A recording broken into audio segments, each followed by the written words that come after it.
అందరికీ నమస్కారం అండి. నేను మీ పల్లెటూరు వ్లాగ్స్. ఇవి చల్లమిరపకాయలండి. పప్పులోకి తినటానికి చారులోకి గానీ, పప్పులోకి గానీ. అయితే ఇవాళ మీకు చూపిద్దామని కొన్ని చేస్తున్నాను. పెరుగు గూడా ఉంది. పారేయటం ఎందుకని చేస్తున్నాను. ముందుగా దాంట్లో గల్లుప్పు, అలాగే కొంచెం పెరుగుంది కదా! అది వేస్తున్నాను. నీళ్ళేసే పని లేదండి. కానీ నాది బాగా చిక్కగుందని ఒక గ్లాస్ నీళ్ళు పోసాను. ఎందుకంటే చిక్కగుంది కాబట్టి సగమే వచ్చింది పెరుగు. మిరపకాయలన్నీ పట్టవు కాబట్టి కొన్ని నీళ్ళు పోసాను. తర్వాత మిరపకాయలో చీల్చుకోవాలండి. దీంట్లో ఇంక నేనేం కలపను, గల్లుప్పు, పెరుగు. ఇప్పుడు మిరపకాయలు చీల్చుకుందామండి.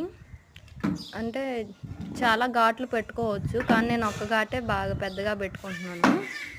అందరూ చుట్టూ ఘాట్లు పెడతారు. ఎలా పెట్టినా నానతాయండి, ఏం కాదు, పర్వాలేదు, నానిపోతాయి. ఇలా చీల్చుకొని అన్నీ పెరుగులో వేసేసుకోవాలి. నిమ్మకాయ పిండనవసరం లేదండి. పెరుగు పుల్లగా ఉంటే సరిపోద్ది. ఒక పూట ఉంచితే పెరుగు పుల్లగా అయిపోతుంది. అన్నీ చీల్చుకున్నాక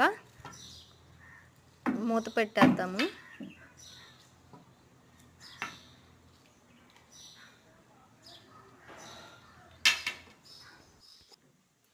అంతా అయిపోయిందండి, చీల్చేసాం కదా. ఇప్పుడు మూత పెట్టుకొని ఖచ్చితంగా 2 రోజులు ఉంచాలండి.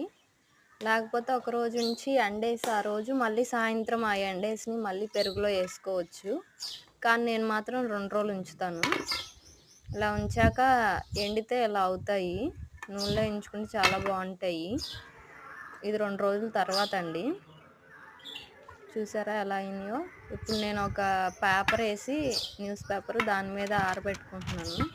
ఇవాళ అసలు లేదండి. ఇవాళ కనుక మిరపకాయలు బయట ఎండపోయిపోతే బూజు వచ్చేస్తాయని, గాలి కారుతాయని వేసేసాను. ఇవాళ ఎండ లేదండి అసలుకి. చూడాలి ఎలా వచ్చిందో. ఎండాక చూపిస్తాను. అంతలోకి మీరు సబ్స్క్రైబ్ చేసుకోండి పల్లెటూరు వ్లాగ్స్కి. Thank you for watching.